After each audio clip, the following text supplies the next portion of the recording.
बिस्मिल्लाहिर्रहमानिर्रहीम। चले बेटा जी, आज का लेक्चर इनिशिएट करते हैं। अभी तक 410 के अंदर हमने प्रैक्टिकल के अंदर जो है पहले इक्विपमेंट्स पढ़े, लैब ओरिएंटेशन की बात की, बायो सेफ्टी की बात की। उसके बाद हमने जो है ये बात की कि जो इक्विपमेंट्स हैं उनको उनकी हैंडलिंग कैसे होगी, इक्विपमेंट्स की कैसे हैंडलिंग होगी, केमिकल्स की कैसे हैंडलिंग होगी, और ग्लासवेज की कैसे हैंडलिंग होगी, और केमिकल्स की कैसे हैंडलिंग होगी। ठीक हो गया ना। आज का जो हमारा टॉपिक है, अब चूंकि हमने इसके अंदर आपको पता है कि लैब के अंदर वर्क करना है टोटली, तो लैब के अंदर जितना भी बायोटेक्नोलॉजी के रिलेटेड वर्क है वो सारा माइक्रो ऑर्गेनिजम्स के रिलेटेड वर्क है। ऐसे ही है ना बेटा? जी सर बिल्कुल। ये तो स्टडी उसकी है ना, माइक्रो ऑर्गेनिज्म। जी। तो माइक्रो ऑर्गेनिजम्स के अंदर जो सबसे ज्यादा माइक्रो ऑर्गेनिजम्स हम यूज करते हैं वो बैक्टीरिया होता है। ठीक हो गया। तो आज हम ये डिस्कस करेंगे कि अगर हमारे पास कुछ बैक्टीरियाज हैं तो उन बैक्टीरियाज की ग्रोथ के लिए हमें मीडिया कैसा कैसा चाहिए। ठीक हो गया जी। तो उसके रिलेटेड आज हम इंशाल्लाह डिस्कशन करेंगे।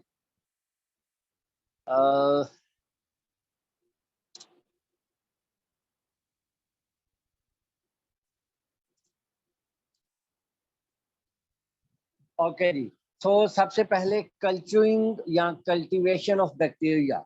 So what does this means? This means the growing of bacteria in any media, that is called culturing. Okay. So mostly it is done under laboratory conditions.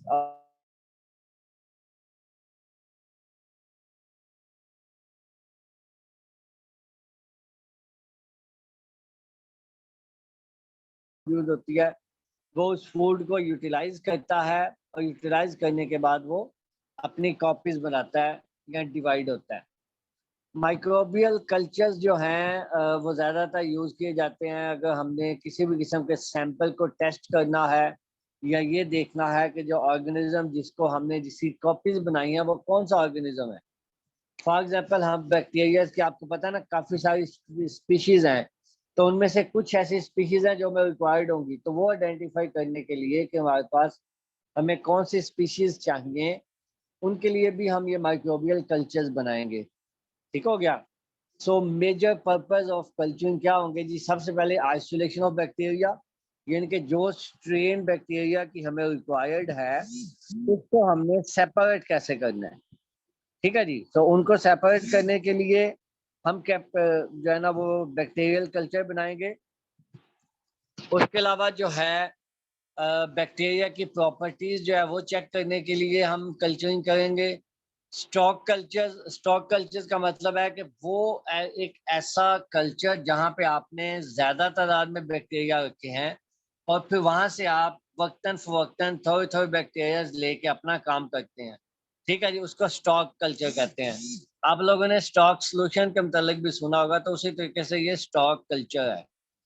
Okay जी। उसके अलावा नेक्स्ट है जी viable counts को estimate करने के लिए कि हमारे पास जितने बैक्टीरियाज थे उनमें से वायबल कितने हैं, अलाइव कितने हैं, वो टेस्ट करने के लिए भी कल्चरिंग की जाती है। इसके अलावा एंटीबायोटिक सेंसिटिविटी चेक करने के लिए, क्योंकि आपको पता है कि बैक्टीरिया जितने भी हैं उनको किल करने के लिए एंटीबायोटिक्स यूज होती हैं। ह्यूमंस में भी जब भी कोई प्रॉब्लम्स आते हैं, कोई डिजीज आती है बैक्टीरियल, तो उसको खत्म करने के लिए एंटीबायोटिक्स दी जाती हैं। ऐसे ही है ना? जी सर। तो ये जो एंटीबायोटिक्स हैं उनकी सेंसिटिविटी चेक करने के लिए कि कौन सा बैक्टीरिया किस एंटीबायोटिक के अगेंस्ट रेजिस्टेंट है या नहीं है, उसके लिए भी कल्चरिंग की जाती है। उसके अलावा एंटीजेंस क्रिएट करने के लिए भी ये की जाती है, सर्टेन जेनेटिक स्टडीज के लिए भी यूज की जाती है। और उसके अलावा जो है बैक्टीरिया को एक मिक्सचर में से सेपरेट करने के लिए सॉलिड मीडिया जो है वो सबसे बेस्ट है। ठीक हो गया जी। अब कल्चरिंग कर ली। कल्चरिंग के लिए हमें कोई मीडिया चाहिए जिसके ऊपर हमने बैक्टीरिया की कल्चरिंग करनी है। मैंने आपको पहले भी बताया था कल्चरिंग का मतलब है कल्टीवेशन या उसकी तादाद को इंक्रीज करना बैक्टीरिया की। तो कल्चर मीडिया जो है वो क्या है? Basically culture media and artificial media है जिसको similar environmental and nutritional conditions हम प्रोवाइड करते हैं बैक्टीरिया को। ठीक है जी, जो उसको नेचुरली चाहिए होती है चीजें वही हम उसको प्रोवाइड करते हैं। जो न्यूट्रिएंट्स चाहिए, जैसा एनवायरनमेंट चाहिए, जितना टेम्परेचर चाहिए, जितनी ह्यूमिडिटी चाहिए, एवरीथिंग।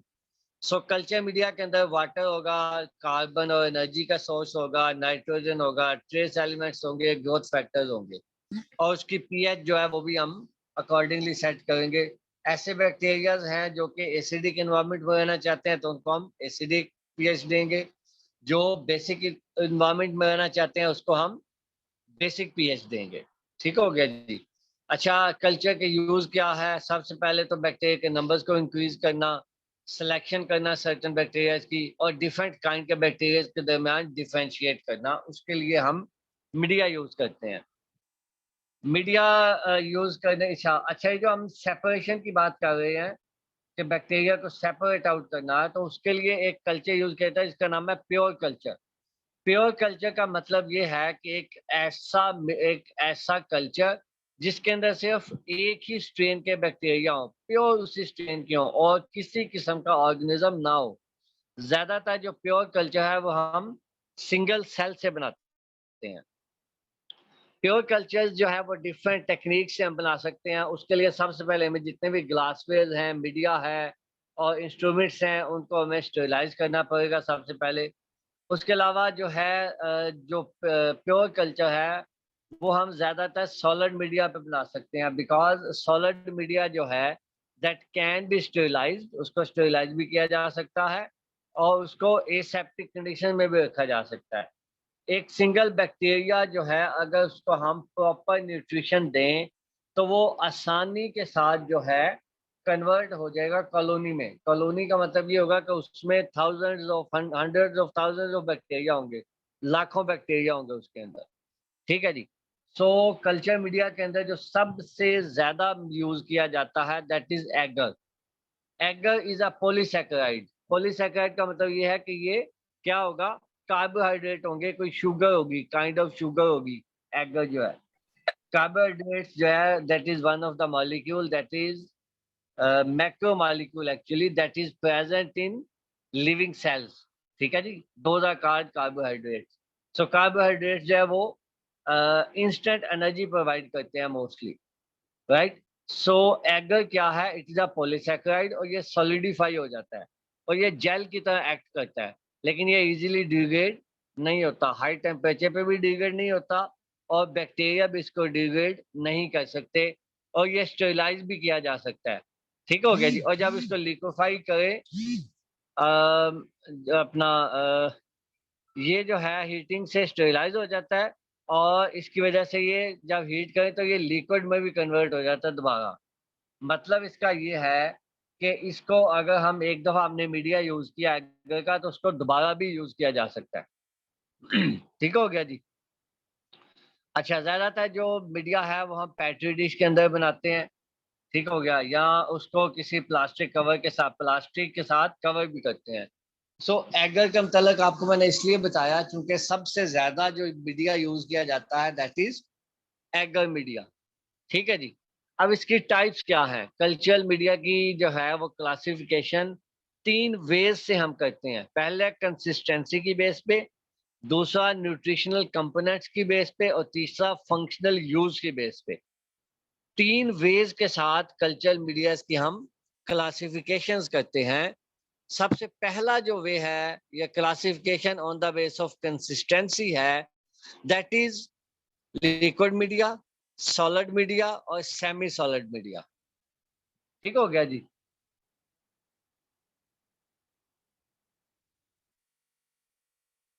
लिक्विड मीडिया है जिसके अंदर लिक्विड्स होंगे, राइट। लिक्विड के अंदर जो कि टेस्ट ट्यूब्स के अंदर जाता है हम उसका यूज करेंगे, बॉटल्स में या फ्लास्क में यूज करेंगे। लिक्विड मीडिया जो है उसको ज्यादातर हम ब्रॉथ कहते हैं। ब्रॉथ का लफ्ज सुना हुआ पहले? ब्रॉथ क्या होता है? BROTH। जी सर, लफ्ज सुना हुआ है। क्या होता सर है ये ये? शोरबा तो शोरबा होता है। वेरी गुड, तो वेरी गुड, वही होता है। तो शोरबा बेसिकली क्या होता है? जिसमें पानी हो और उसके साथ उसके अंदर कुछ और प्रोडक्ट्स हो। ठीक है ना। कोई अपना उसके अंदर सारे इंग्रेडिएंट्स हो, बाकी उसको हम शोरबा या ब्रॉथ कहते हैं। और अगर न्यूट्रिएंट ब्रॉथ हो तो उसमें क्या होगा, पानी होगा और बाकी न्यूट्रिएंट्स होंगे, राइट। तो ये लिक्विड मीडियम जो है, जो पहला इसकी टाइप है वो लिक्विड मीडियम है, जिसके अंदर ब्रॉथ होते हैं। दूसरे नंबर पे सॉलिड मीडियम है, जिसमें एगर यूज किया जाता है, ज्यादातर जो हम 2% एगर यूज करते हैं। और थर्ड है सेमी सॉलिड मीडिया, जिसके अंदर जो थोड़ा सा सॉफ्ट भी होता है और वो थोड़ा सा सॉलिड भी होता है, ठीक है जी, लेकिन वो सेमी सॉलिड सा होता है। सेमी सॉलिड आप ऐसे कह सकते हैं, एक ऐसी चीज जो कि मुकम्मल सॉलिड नहीं है और लिक्विड भी नहीं है, ठीक है ना। तो सेमी सॉलिड के अंदर जो है वो ज्यादा हम 0.5% एगर यूज करते हैं, राइट। ओके जी, ये जो है 3 तरह के मीडियम है जी। ये वाला जो है this is solid, this one is liquid, you can see the liquid, and this one is semi solid. अब ये वाला जो है ये नियरली सॉलिड है, लेकिन इसके अंदर जो है आसानी के साथ बैक्टीरिया जो है वो इंसर्ट हो सकते हैं, नीचे तक जा सकते हैं, मूवमेंट आसानी के साथ हो सकती है। ठीक हो गया जी। अच्छा जी, उसके बाद सेकंड जो था that was based on nutritional component. जो सेकंड क्लासिफिकेशन है वो न्यूट्रिशनल कंपोनेंट की बेस पे है। तो उसके लिए भी 3 तरह की जो है इसकी क्लासिफिकेशन है, सिंपल मीडिया, कम्प्लेक्स मीडिया और सिंथेटिक मीडिया। सिंपल मीडिया क्या है कि जिसके अंदर सिंपल जो मैक्रो न्यूट्रिएंट्स जो रिक्वायर्ड हैं वो डाले होते हैं, कोई स्पेशल इंग्रेडिएंट नहीं डाला होता, जो एक नॉर्मल बैक्टीरिया की रिक्वायरमेंट होती है। अच्छा, यहाँ पे एक वर्ड यूज किया गया है, non fastidious bacteria. Non fastidious bacteria वो बैक्टीरिया होते हैं जिनको कोई स्पेशल कंडीशंस नहीं चाहिए, ठीक है जी। यानी कि आप उनको किसी भी किस्म का नॉर्मल सा मीडिया दे दें तो वो पे सर्वाइव कर जाएंगे आसानी के साथ, ठीक हो गया जी। सो सिंपल मीडिया के अंदर जो है क्या करेंगे हम ज्यादातर, ये जो सिंपल मीडिया है वो बेसल मीडिया भी उसको कहते हैं। मींस बेसल मीडिया का मतलब क्या है कि उसके अंदर हमने जो बेस न्यूट्रिएंट्स है वो हमने ऐड किए हैं, कोई स्पेशल न्यूट्रिएंट ऐड नहीं किया, ठीक हो गया जी। सो वो सिंपल मीडिया होगा। उसके बाद है कम्प्लेक्स मीडिया सेकंड नंबर पे। कम्प्लेक्स मीडिया जो है, कम्प्लेक्स मीडिया का मतलब यह है कि जिसके अंदर कोई हमने स्पेशल केमिकल्स भी ऐड किए हैं। जब फॉर एग्जांपल अगर हमने यीस्ट कल्चर करना हो, यीस्ट एक्सट्रैक्ट करना हो, तो उसके लिए हमें हाइड्रो हाइड्रोलाइसेट नामी जो है एक केमिकल ऐड करना पड़ता है, ठीक है जी। तो उस इसलिए डिफरेंट जो कम्प्लेक्स मीडिया है उसका सिर्फ डिफरेंस ये होगा कि उसके अंदर बेसल मीडिया होगा, प्लस उसके साथ उसके अंदर कुछ और इंग्रेडिएंट्स ऐड किए होंगे, वो कम्प्लेक्स मीडिया होगा। Last one is synthetic media और केमिकली डिफाइंड मीडिया। ऐसा मीडिया जिसके अंदर कोई स्पेशल केमिकल हमने ऐड किया है, प्योर वही एक केमिकल ही डाला हुआ है, ठीक है जी, इसके अलावा और कुछ नहीं डाला हुआ, तो वो स्पेशल केमिकल मीडिया होगा। तो ये 3 क्लासिफिकेशन है बेस्ड ऑन न्यूट्रिशनल कंपोनेंट्स। जी बेटा जी, कोई बात पूछनी है किसी ने? सर आपने नॉन फेस्टिडियस बैक्टीरिया का कुछ बताया था, वो मेरा सिग्नल का इशू था, मुझे समझ नहीं आई, बताइएगा दोबारा। ओके, नॉन फास्टिडियस बैक्टीरिया ऐसे बैक्टीरिया होते हैं जिनको ग्रोथ के लिए कोई स्पेशल रिक्वायरमेंट नहीं चाहिए, ठीक है ना। मसलन कोई स्पेशल डाइट नहीं चाहिए उनको, उनको जस्ट सिंपली जो मिल जाए वो खा लेंगे, दैट्स ऑल। ठीक हो गया? जी सर ठीक है। ओके, सो ये यहाँ तक क्लियर है भाई, न्यूट्रिशनल कंपोनेंट्स की बेस के ऊपर जो क्लासिफिकेशन है, यहाँ तक कोई इश्यू तो नहीं है? ओके है? Yes sir okay. Okay, so third base of classification that is functional use. अब functional use का मतलब क्या है कि ये एक ऐसा मीडियम होगा जिसके अंदर हमने कोई स्पेशल फंक्शन लेना है बैक्टीरिया से, ठीक हो गया ना। अब आपको पता है कि सारे बैक्टीरिया ऐसे नहीं होते जो कि हर कंडीशन के अंदर वो ग्रो कर सकते हैं। अगर आप लोगों को पता है कि जो योगर्ट या जो दही हम जमाते हैं उसके अंदर भी बैक्टीरिया ऐड किए जाते हैं, पता है ना सबको? Yes sir. तो वो उनको आपने आजकल आप ज्यादातर हम जो है ना घरों के अंदर योगर्ट या दही जब हम जमा रहे हैं, तो कभी आपने गौर किया हो कि आप दूध के अंदर जो दही या जो उसको आप लगाते हैं, खट्टा लगाते हैं, वो आप लगाने के बाद अगर आप उसको फ्रिज में रख दें तो क्या दही जम जाएगा? No sir. सर नहीं उसे जमेगा ना, लाइट वार्म इन्वायरमेंट चाहिए। उसको इन्वायरमेंट चाहिए लाइट वार्म सा, तकरीबन 30 डिग्री सेल्सियस के अराउंड जो है 25 से 30 डिग्री सेल्सियस तक टेम्परेचर चाहिए, राइट। तो उसको स्पेशल एक रिक्वायरमेंट है उसकी। ऐसे ही बाकी कुछ बैक्टीरिया हैं, उनकी स्पेशल रिक्वायरमेंट है, उनको कोई स्पेशल इंग्रेडिएंट चाहिए, किसी को कोई और चाहिए। अच्छा, इसके अलावा कोई फंक्शन हमने परफॉर्म करने हैं, फॉर एग्जांपल हमने डिफरेंशिएट करना है दो तरह के बैक्टीरिया में, तो उसके लिए डिफरेंट हमें कल्चर चाहिए। हमने किसी कल्चर को ट्रांसपोर्ट करना है तो उसके लिए डिफरेंट मीडिया चाहिए। हमने किसी कल्चर में से स्पेसिफिक काइंड ऑफ बैक्टीरिया को इंडिकेट करना है, फॉर एग्जाम्पल 100 बैक्टीरिया है ना एक जगह पे इकट्ठे, हमने उसमें से एक को इंडिकेट करना है कि ये वाला फला बैक्टीरिया है, तो उसके लिए कोई स्पेशल मीडिया चाहिए। कुछ ऐसे मीडिया हैं जिनको एनाएरोबिक कंडीशंस चाहिए। फॉर एग्जांपल जो हमारे पास रूटीन के अंदर लैब्स के अंदर अल्कोहल यूज की जाती है, अल्कोहल बनाने के लिए हमें क्या चाहिए, ऐसी बैक्टीरिया या ऐसी जो माइक्रो ऑर्गेनिजम्स चाहिए जो कि एनाएरोबिक कंडीशंस में परफॉर्म करते हैं, यानी कि विदाउट ऑक्सीजन। उनको ऐसा एनवायरनमेंट चाहिए जहाँ पे ऑक्सीजन ना हो, तो उसके लिए हमें एनाएरोबिक मीडिया बनाना पड़ता है। तो हर किस्म के लिए हमें डिफरेंट मीडिया बनाना पड़ता है,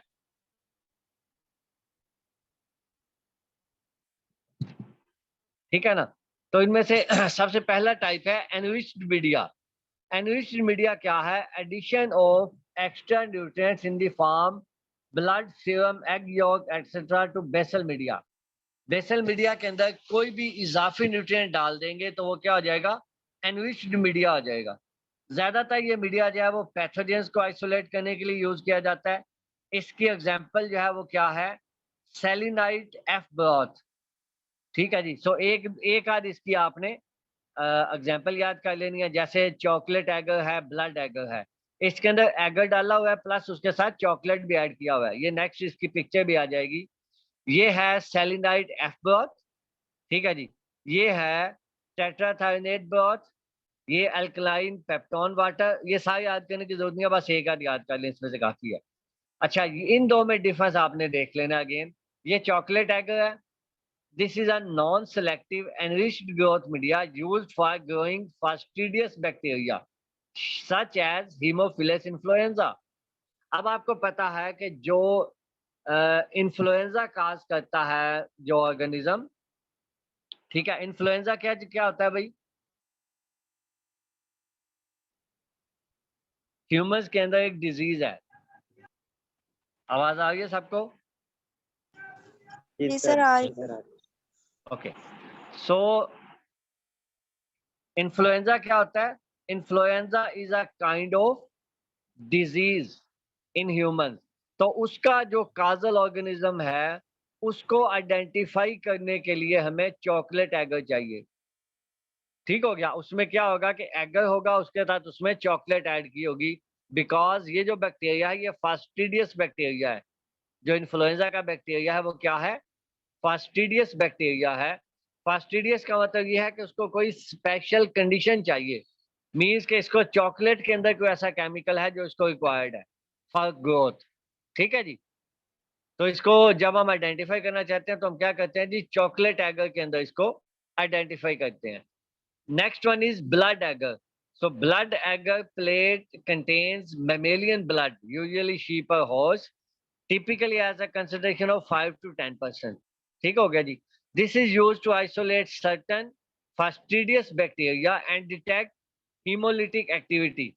Hemolytic activity का क्या मतलब है कि जो अपना ब्लड को या ब्लड के अंदर जो what you can say blood के जो पार्ट्स हैं उनको ब्रेक डाउन करने के लिए जो हमें रिक्वायर्ड होता है। क्योंकि आपको पता है कि बहुत से ऐसे बैक्टीरिया हैं जो कि बॉडी के अंदर ह्यूमंस की या मैमल्स की बॉडी के अंदर एंटर होते हैं और ब्लड के ऊपर अटैक करते हैं, ब्लड सेल्स के ऊपर अटैक करते हैं, ठीक हो गया ना। तो हमें ब्लड एगर मीडिया इसलिए चाहिए कि हम उन बैक्टीरिया को आइसोलेट कर सकें और ये देख सकें कि वो कितना ज्यादा ब्लड के ऊपर अफेक्ट करते हैं। समझ आ गया बेटा? जी सर आ रही। तो ये इस तरह के मीडियम का एक स्पेशल फंक्शन है। ब्लड एगर जो है वो एक स्पेशल मीडिया है जो कि हम यूज करते हैं for to detect haemolytic activity, या ऐसे बैक्टीरिया को आइसोलेट करने के लिए यूज करते हैं जो कि ब्लड सेल्स के ऊपर अटैक करते हैं। ये इनकी पिक्चर नहीं हुई है। ये वाला जो है this is blood agar and this one is chocolate agar. Second media is selective media.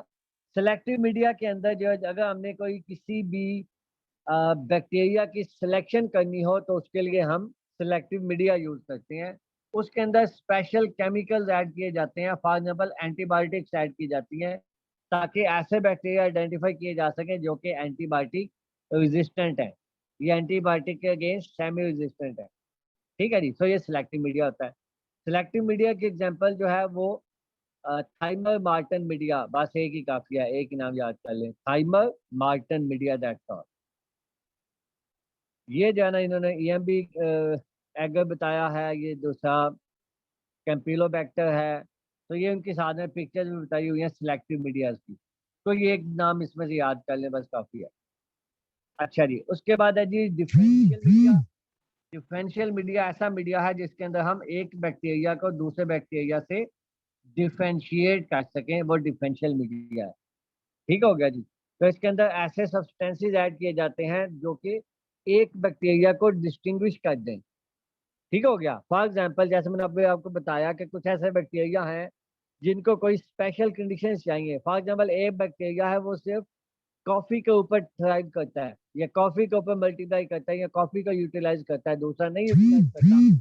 तो हम मीडिया के अंदर ऐसी कॉफी ऐड करेंगे जो कि हमें कोई कोई आप कह सकते हैं कोई ग्लोइंग देगी, या कोई इंडिकेशन दे देगी कि इस जगह के ऊपर कॉफी मौजूद है। तो जिस बैक्टीरिया ने वो कॉफी यूटिलाइज की होगी वो पता चल जाएगा कि ये वो बैक्टीरिया है जो कि कॉफी के ऊपर सर्वाइव करता है। तो इस तरह से डिफरेंशियल मीडिया हम यूज करते हैं। डिफरेंशियल मीडिया के अंदर जो उसकी डिफरेंट एग्जांपल्स हैं, जैसे कि जाइलोज लाइसिन डीऑक्सीकुलेट एगर, XLD। ठीक है जी। मैकोनिकी एगर, ये उसकी एक और एग्जांपल है। तो कोई एक दो इसमें से एग्जांपल आप याद कर लें। जो जो मैंने आपको बताया सिस्टीन लैक्टोज इलेक्ट्रोलाइटेड जो एगर है, it doesn't contains any kind of salt. इसके अंदर साल्ट हम नहीं डालते ताकि हम प्रोटियस जो स्पीशीज हैं उनको इनहिबिट कर सकें। प्रोटियस स्पीशीज को हम नहीं ग्रो करना चाहते, बाकी करना चाहते हैं। तो ये यूरिन सैंपल्स के अंदर, यूरिन स्पेसिमेंस के अंदर ज़्यादा यूज किया जाता है। तो बस एक आध इसको याद कर लें, दैट्स इनफ। ये बेसिकली जो है ना वो क्या what you can say human जो है ना वो हिमाटोलॉजी या जो लेबोरेटरीज हैं जहाँ पे मेडिकल लैब्स हैं उनके रिलेटेड है ये सारे मीडिया मोस्टली ना। तो कोई एक दो एग्जांपल है मीडिया की आप याद कर लें, दैट्स इनफ। ठीक है। जैसे ये मैकोनिकी एगर है, ये CLED एगर है। ये जो है एक बैक्टीरिया की CLED के अंदर ग्रोथ उन्होंने दिखाई हुई है जी। यहाँ पे डिफरेंट बैक्टीरिया है, इस तरफ जो है वो डिफरेंट बैक्टीरिया है। जैसे कि आप कलर से आपको पता चल रहा होगा, यहाँ पे डिफरेंट बैक्टीरिया है, यहाँ पे डिफरेंट बैक्टीरिया है।